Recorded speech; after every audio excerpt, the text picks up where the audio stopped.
రాకా సుధాకర్ గారు అనువాదం చేయవలసిందిగా కోరుతున్నాను.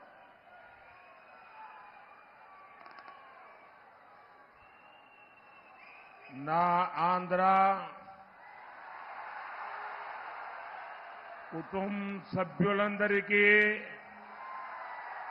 నమస్కారాలు.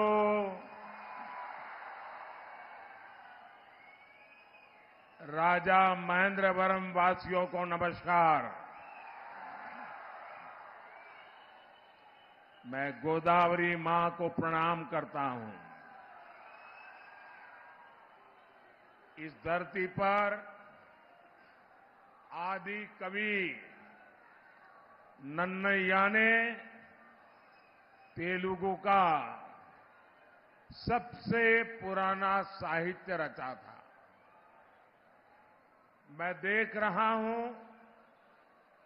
आज वो धरती एक नया इतिहास रचने जा रही है.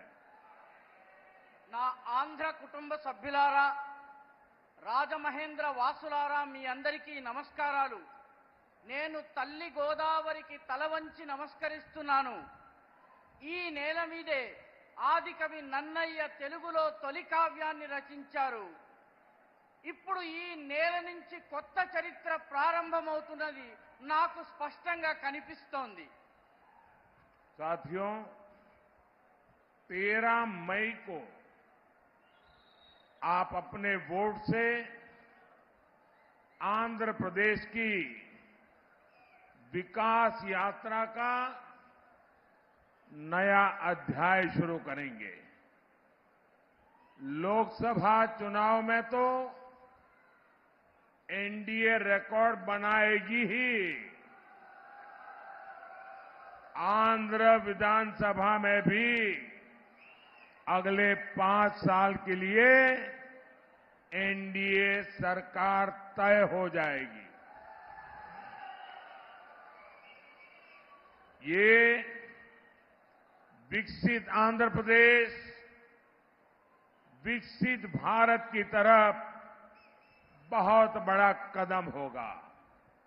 साथियों, मैं साफ देख रहा हूं, मैं अभी यहां उड़ीसा से आ रहा हूं. वहां भी असेंबली के चुनाव चल रहे हैं, यहां भी असेंबली के चुनाव है.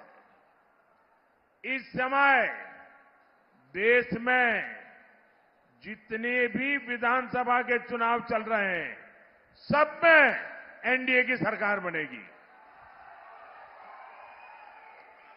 మిత్రులారా, మే 13వ తారీఖున మీ ఓటుతో ఆంధ్రప్రదేశ్లో ఒక అభివృద్ధి యాత్రలో ఒక కొత్త అధ్యాయాన్ని మీరు ప్రారంభించబోతున్నారు.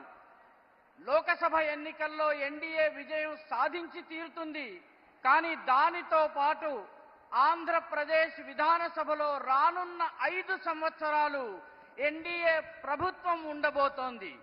ఇది వికసిత ఆంధ్రప్రదేశ్, వికసిత భారతదేశంలో ఉన్నటువంటి ఒక పెద్ద అంతర్భాగంగా ఉండబోతోంది. మిత్రులారా, నాకు చాలా స్పష్టంగా కనిపిస్తోంది. నేను ఒడిశా నుంచి వచ్చాను. అక్కడ కూడా విధానసభ ఎన్నికలు జరుగుతున్నాయి. ఇక్కడ కూడా విధానసభ ఎన్నికలు జరుగుతున్నాయి. దేశం మొత్తం మీద ఎక్కడెక్కడ విధానసభ ఎన్నికలు జరిగాయో అన్ని చోట్ల ఎన్డీఏ ప్రభుత్వం ఏర్పాటు కాబోతోంది. साथियों, इस चुनाव में एक और कांग्रेस पार्टी है और दूसरी ओर वाईएसआर कांग्रेस है. कांग्रेस के नेता यहां नतीजों से पहले ही हार मान गए चुके हैं और आंध्र प्रदेश की जनता ने वाईएसआर कांग्रेस को भी पूरी तरह रिजेक्ट कर दिया है. आंध्र प्रदेश में वाईएसआर कांग्रेस को पूरे 5 इयर्स का अवसर मिला. इन्होंने ये 5 इयर्स भी बर्बाद किए और आंध्र को भी विकास में पीछे कर दिया. మిత్రులారా, ఈ ఎన్నికల్లో రెండు ప్రమాదాలున్నాయి. ఒకటి కాంగ్రెస్ పార్టీ, రెండవది వైఎస్ఆర్ కాంగ్రెస్. కాంగ్రెస్ నాయకులు ఎన్నికల ఫలితాలు వెలువడడానికి ముందే పరాజయాన్ని అంగీకరించారు. ఆంధ్రప్రదేశ్లో ఉన్నటువంటి ప్రజానీకము వైఎస్ఆర్ కాంగ్రెస్ ని కూడా పూర్తిగా తిరస్కరించింది. ఆంధ్రప్రదేశ్లో వైఎస్ఆర్ కాంగ్రెస్ ప్రభుత్వానికి 5 సంవత్సరాలు అవకాశం లభించింది. కానీ ఈ 5 సంవత్సరాలని వాళ్ళు పూర్తిగా వృధా చేశారు. అంతేకాకుండా ఆంధ్రప్రదేశ్ అభివృద్ధిని కూడా వెనక్కి వెళ్లేలా చేశారు.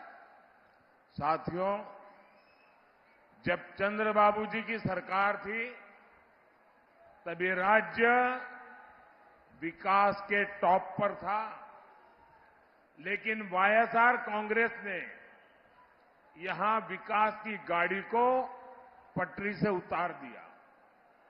जनता के हित में काम करने के बजाय इस सरकार ने तो उल्टा आंध्र प्रदेश को ही भारी कर्ज में डुबो दिया। इसलिए देश हो या प्रदेश, आज विकास का एक ही गारंटी है और वो गारंटी है एनडीए। మిత్రులారా, అవిభక్త ఆంధ్రప్రదేశ్ ఉన్నప్పుడు చంద్రబాబు నాయుడు గారి ప్రభుత్వం ఉండింది. ఆ ప్రభుత్వము అభివృద్ధిలో ఈ రాష్ట్రాన్ని అన్నిటికన్నా పైన టాప్ కి తీసుకువెళ్ళింది. కానీ రాష్ట్రం ఏర్పాటైన తరువాత వైఎస్ఆర్ కాంగ్రెస్ ఈ అభివృద్ధి రథం ఏదైతే ఉందో దాన్ని పట్టాలు తప్పించింది. ప్రజల హితం కోసం, మేలు కోసం పనిచేయడానికి బదులు ఈ ప్రభుత్వము ఆంధ్రప్రదేశ్ ని భారీ అప్పుల ఊబిలో కూరుకుపోయేలా చేసింది. కాబట్టి దేశమైన, ప్రదేశమైన, దేశమైన, రాష్ట్రమైన నేడు అభివృద్ధికి ఉన్నటువంటి ఏకైక గ్యారంటీ ఎన్డీఏ. साथियों, आंध्र युवाओं और युवा टैलेंट का प्रदेश है। टेक्नोलॉजी में आपकी काबिलियत का लोहा पूरी दुनिया मानती है। इसलिए आज जब देश तेजी से आगे बढ़ रहा है तो आंध्र का तेजी से आगे बढ़ना उतना ही जरूरी है। लेकिन यहां की राज्य सरकार में ये उम्मीद बेकार है। डेवलपमेंट के नाम पर यहां काम 0 और करप्शन 100% हुआ है। यहां केंद्र सरकार के प्रोजेक्ट्स को डीले करके जनता के हित को डिरेल कर दिया है। इसलिए राज्य और केंद्र में जब एनडीए की डबल इंजन सरकार होगी तो सभी रुके काम पूरे होंगे। మిత్రులారా, ఆంధ్రప్రదేశ్ యువతలోని సామర్థ్యానికి చెందినటువంటి రాష్ట్రము. టెక్నాలజీలో, సాంకేతిక పరిజ్ఞానంలో, ఆ సామర్థ్యంలో ఆంధ్రప్రదేశ్ యువకుల శక్తిని యావత్ ప్రపంచం గుర్తించింది. అందుకే ఈ దేశము వేగవంతంగా అభివృద్ధి చెందాలన్నట్లయితే చెందుతున్నటువంటి సమయంలో ఆంధ్రప్రదేశ్ కూడా అంతే వేగవంతంగా అభివృద్ధి చెందడం చాలా అవసరం. కానీ ఇక్కడ ఉన్నటువంటి రాష్ట్ర ప్రభుత్వం నుంచి ఈ రకమైనటువంటి దాన్ని ఆశించటము పూర్తిగా వృధా. అభివృద్ధి పేరిట ఇక్కడ పనులు 0, కానీ కరప్షన్ మాత్రం 100%, 100% జరిగింది. కాబట్టి ఇక్కడ కేంద్ర ప్రభుత్వం యొక్క ప్రాజెక్టులను డీలే అంటే ఆలస్యం చేయడం జరిగింది. జనత యొక్క మేలు, జనత యొక్క బాగుని డీరైల్ అంటే పట్టాలు తప్పించడం జరిగింది. కాబట్టి రాష్ట్రంలో, కేంద్రంలో ఎన్డీఏ యొక్క డబుల్ ఇంజన్ ప్రభుత్వం ఉండాలి. అప్పుడు మాత్రమే ఆగిపోయిన పనులన్నీ మళ్ళీ ప్రారంభమవుతాయి. भाइयों बहनों, आपको कांग्रेस से भी उतना ही सावधान रहना है। आप याद करिए, 10 साल पहले कांग्रेस ने देश को कहां पहुंचा दिया था। जब कांग्रेस केंद्र सरकार में थी, भारत की चर्चा स्कैम के लिए होती थी। మిత్రులారా, సోదర సోదరీమణులారా, మీకు కాంగ్రెస్ విషయంలో కూడా అంతే జాగ్రత్తగా ఉండవలసిన అవసరం ఉంది. గుర్తుంచుకోండి, 10 సంవత్సరాల ముందు కాంగ్రెస్ ప్రభుత్వము దేశాన్ని ఏ అధోగతిలోకి తీసుకెళ్లింది. అప్పుడు కాంగ్రెస్ కేంద్ర ప్రభుత్వంలో అధికారంలో ఉన్న సమయంలో భారతదేశంలో స్కాముల గురించి తప్ప మరొక దాని గురించి చర్చ లేదు. भाइयों और बहनों, ये कांग्रेस वाले, इंडी अलायंस वाले गुस्से में आए दिन ईडी ईडी चिल्लाते रहते हैं। आप जानते हैं ऐसा ये क्यों करते हैं? इसका जवाब आज पूरा देश टीवी पर देख रहा है। झारखंड में ईडी ने नोटों के पहाड़ खोदकर निकाले हैं। कांग्रेस के मंत्री के निजी सचिव के नौकर के पास से ये नोटों का पहाड़ निकला है। सोचिए, कांग्रेस वालों ने अपने नौकर के घर को काली कमाई का गोदाम बना रखा था। ये पहला मौका नहीं है। इससे पहले भी कांग्रेस के एक सांसद के पास से नोटों का इससे भी बड़ा पहाड़ मिला था। इतने नोट है कि मशीनें भी गिनते गिनते थक जाती हैं। साथियों, आज मैं देश के सामने एक और संयोग की बात करूंगा। आखिर ऐसा क्यों है कि जिनके पास से भी नोटों के ये पहाड़ मिलते हैं, वो कांग्रेस की फर्स्ट फैमिली के करीबी होते हैं? ऐसा क्यों होता है? कहीं ऐसा तो नहीं कि जो पैसे पकड़े जा रहे हैं वो कहीं सप्लाई होने के लिए रखे थे? कहीं ऐसा तो नहीं कि कांग्रेस की फर्स्ट फैमिली ने देश भर में ऐसे ही काली कमाई के गोदाम बना रखे हैं? देश ये कांग्रेस के शहजादे से जरूर जानना चाहता है। साथियों, मोदी जब इनकी काली कमाई पकड़ लेता है तो ये मोदी को गालियां पर गालियां देते हैं। लेकिन मोदी को गालियों की नहीं, गरीब की चिंता है।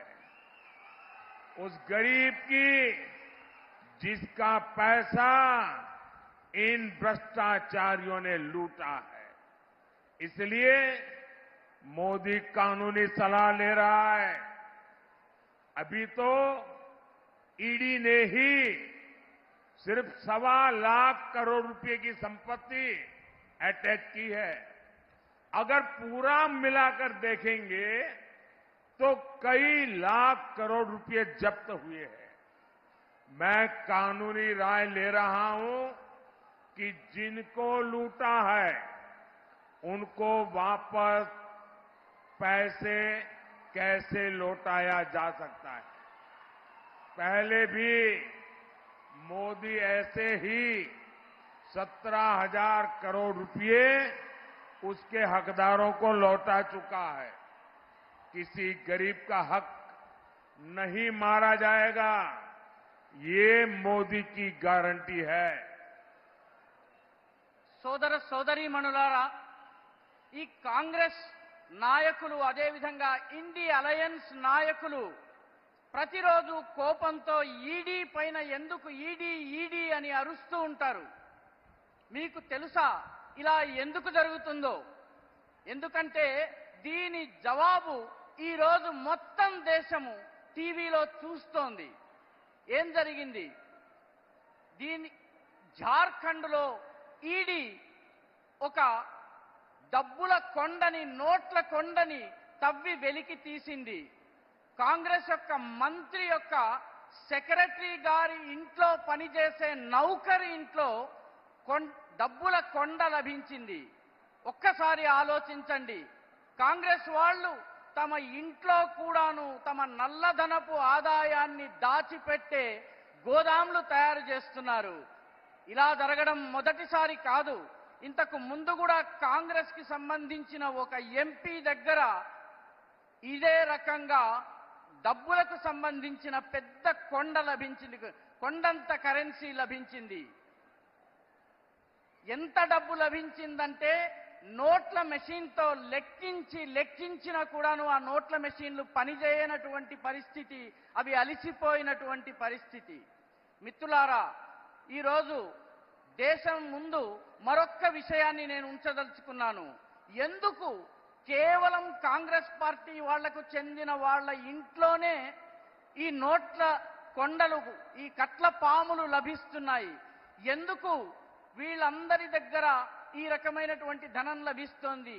వీళ్ళందరికీ కాంగ్రెస్ యొక్క ఫస్ట్ ఫ్యామిలీ, అంటే కాంగ్రెస్ లో ఉన్నటువంటి నెంబర్ 1 ఫ్యామిలీ ఏదైతే ఉందో వాళ్లకు వీళ్ళందరూ సన్నిహితులు ఎందుకు అవుతారు? ఈ నోట్లు ఏవైతే లభిస్తున్నాయో ఇవన్నీ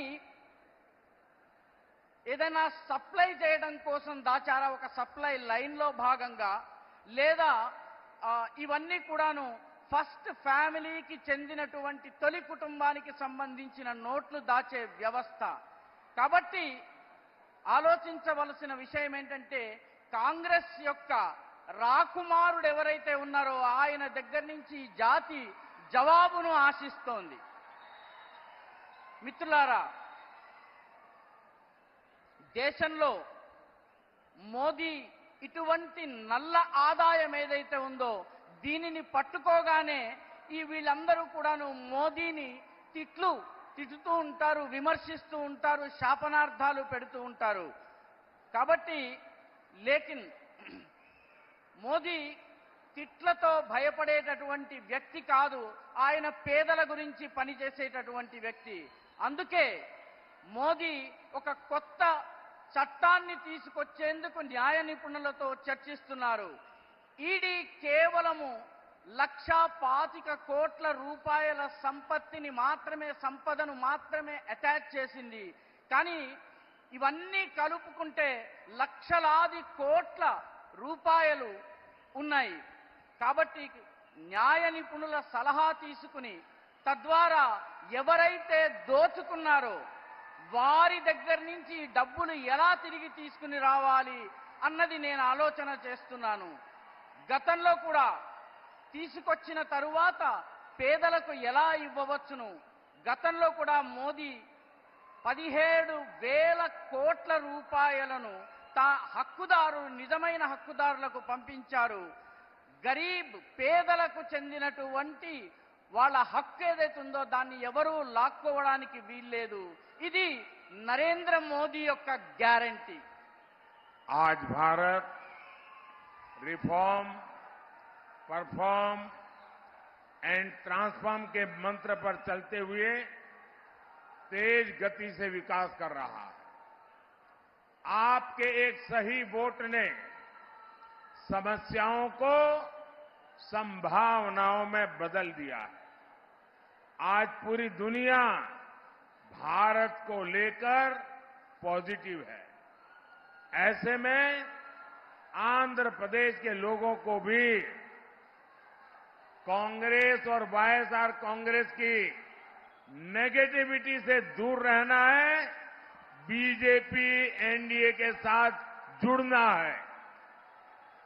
నేడు భారతదేశము రిఫార్మ్ అంటే సంస్కరించుకోవాలి, పర్ఫార్మ్ అంటే పనితీరును మెరుగుపరుచుకోవాలి, ట్రాన్స్ఫార్మ్ అంటే తనను తాను మార్పు చెందుకోవాలన్నటువంటి రిఫార్మ్, పర్ఫార్మ్, ట్రాన్స్ఫార్మ్ అనేటటువంటి మంత్రాన్ని పఠిస్తూ చాలా తీవ్రమైనటువంటి గతితో అభివృద్ధి చెందుతోంది. మీరు వేసేటటువంటి సరైన ఓటు వల్ల సమస్యలను అవకాశాలుగా మార్చుకోవచ్చు. నేడు మొత్తము భారతదేశం గురించి యావత్ ప్రపంచము పాజిటివ్గా ఆలోచిస్తోంది. అలాంటి పరిస్థితిలో ఆంధ్రప్రదేశ్లో ఉన్నటువంటి ఈ వైఎస్ఆర్ కాంగ్రెస్ యొక్క నెగటివిటీని కూడా దూరం చేయాల్సిన అవసరం ఉంది, తొలగించాల్సిన అవసరం ఉంది. భారతీయ జనతా పార్టీ ఎన్డీఏలతో కలిసి జతకట్టి రావలసినటువంటి అవసరం ఉంది.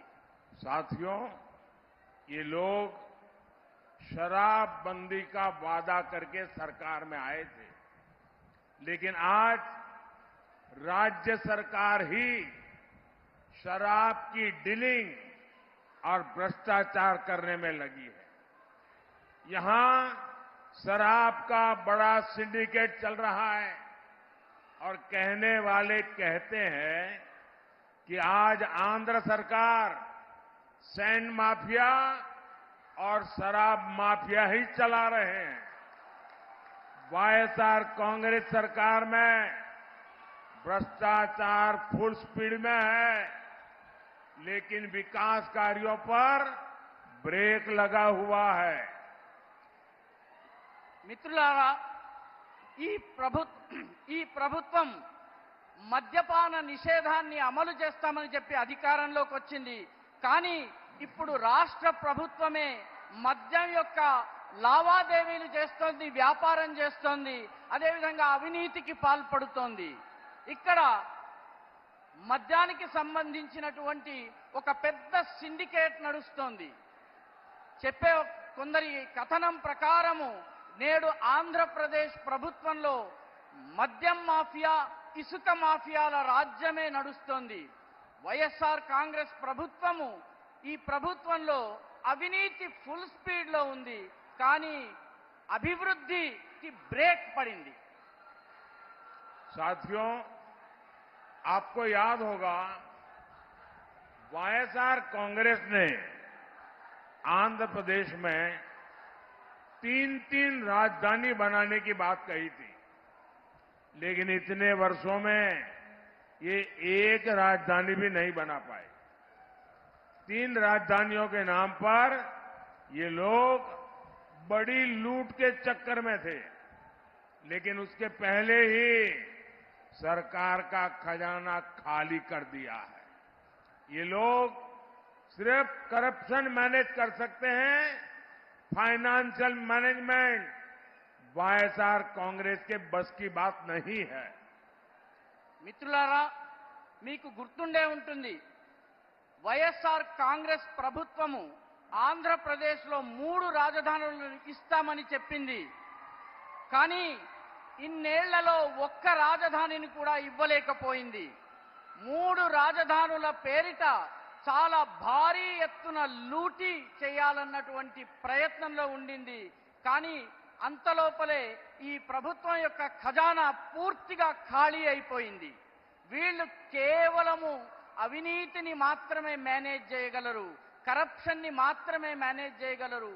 ఫైనాన్షియల్ మేనేజ్మెంట్, ఆర్థిక వ్యవహారాల నిర్వహణ ఈ వైఎస్ఆర్ కాంగ్రెస్ కి అలవాటే లేదు, చేయలేదు. जब जनता की सेवा का इरादा ना हो तो नतीजे भी नहीं मिलते। पोलावरम परियोजना को ठप करके इन्होंने आंध्र प्रदेश की लाइफलाइन पर भी ब्रेक लगा दिया है। केंद्र सरकार इस प्रोजेक्ट के लिए 15,000 करोड़ रुपए दे चुकी है, लेकिन वाईएसआर कांग्रेस सरकार से इसे आगे नहीं बढ़ने देना चाहती। आज आंध्र प्रदेश का किसान सिंचाई के लिए परेशान है, किसानों को पैडी का सही रेट भी नहीं मिल रहा है।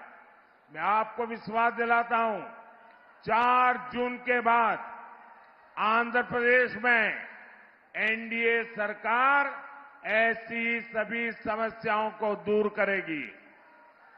మిత్రులారా,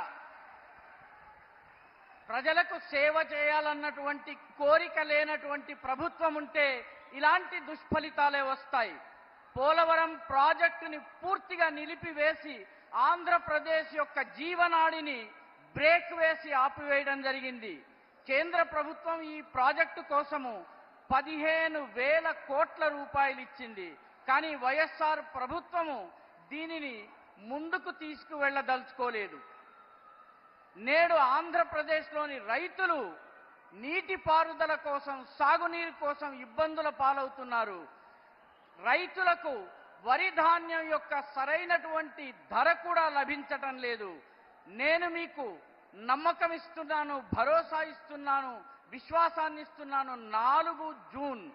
జూన్ 4 తరువాత ఆంధ్రప్రదేశ్లో ఎన్డీఏ ప్రభుత్వము ఇటువంటి సమస్యలన్నిటినీ దూరం చేస్తుంది. साथियों, एनडीए के लिए विकसित आंध्र प्रदेश विकसित भारत के विजन का हिस्सा है। इसलिए पिछले 10 वर्षों में हमने आंध्र प्रदेश में तेजी से विकास किया है। आज अमरावती विजयवाड़ा सड़क परियोजना पर तेजी से काम जारी है।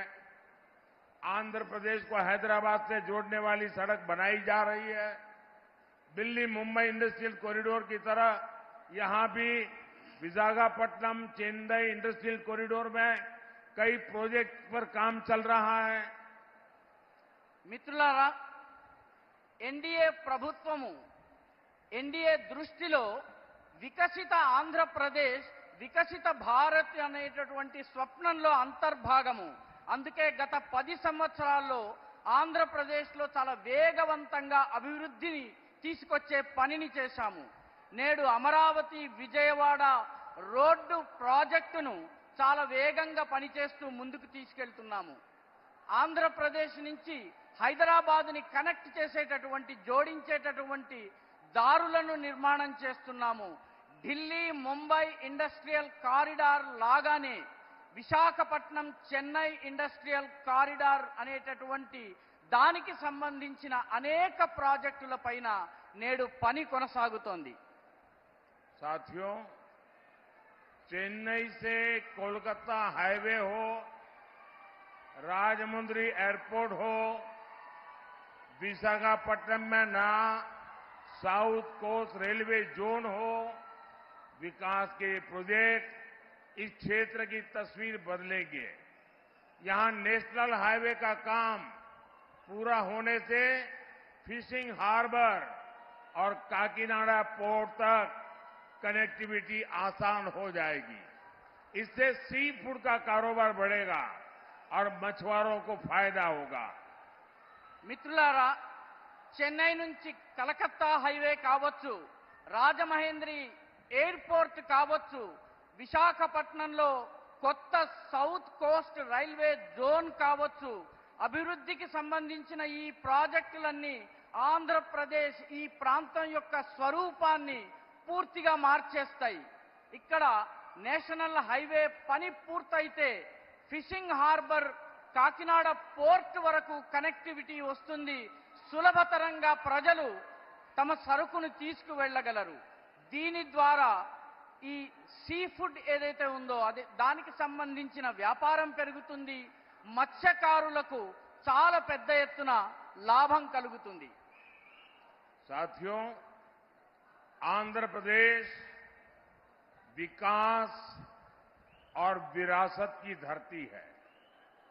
यहां की पहचान एनटीआर गारू से होती है। एनटीआर गारू ने भगवान राम का चरित्र जन जन तक पहुंचाया था। अब बीजेपी ने भव्य राम मंदिर का 500 साल पुराना सपना पूरा किया है। लेकिन तुष्टीकरण में डूबी कांग्रेस ने अयोध्या में राम मंदिर का बायकॉट कर दिया। कांग्रेस का कोई नेता अगर भक्ति भाव से राम मंदिर चला जाता है तो उसे पार्टी से निकाल दिया जाता है। మిత్రులారా, ఆంధ్రప్రదేశ్ వికాసము వైభవపూరితమైనటువంటి వారసత్వ సంపద యొక్క భూమి. ఇక్కడి ప్రజల పరిచయము ఎన్టీ రామారావు గారి పేరు ద్వారా వస్తుంది.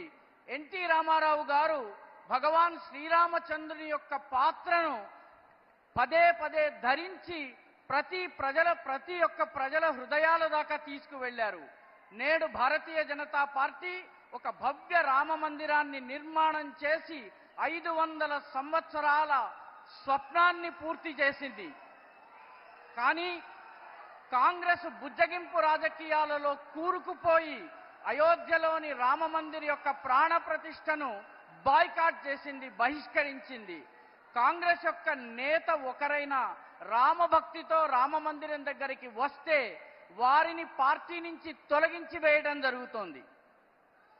साथियों, 13 मई को आपको आंध्र प्रदेश के भविष्य के लिए मतदान करना है। इस बार आंध्र प्रदेश के पास मोदी की गारंटी भी है और चंद्रबाबू जी का नेतृत्व भी है और हमारे पवन कल्याण जी का विश्वास भी है।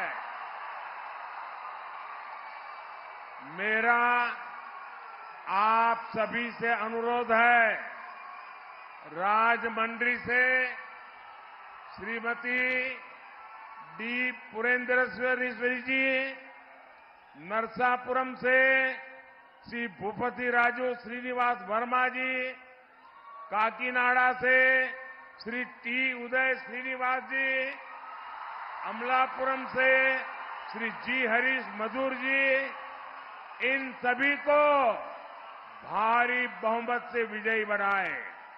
इसके साथ ही मेरे साथ मंच पर विधानसभा के एनडीए प्रत्याशी भी है। इनकी जीत आंध्र प्रदेश में डबल इंजन की सरकार बनाएगी। మిత్రులారా, మే 13వ తారీఖున ఆంధ్రప్రదేశ్ భవిష్యత్తు కోసము ఓటు వేయాలి. ఈసారి ఆంధ్రప్రదేశ్ దగ్గర మోదీ యొక్క గ్యారంటీలు ఉన్నాయి, చంద్రబాబు నాయుడు గారి నాయకత్వం ఉంది, మన పవన్ కళ్యాణ్ గారి విశ్వాసం కూడా ఉంది. మీ అందరికీ నేను ఒకే విషయాన్ని అభ్యర్థిస్తున్నాను.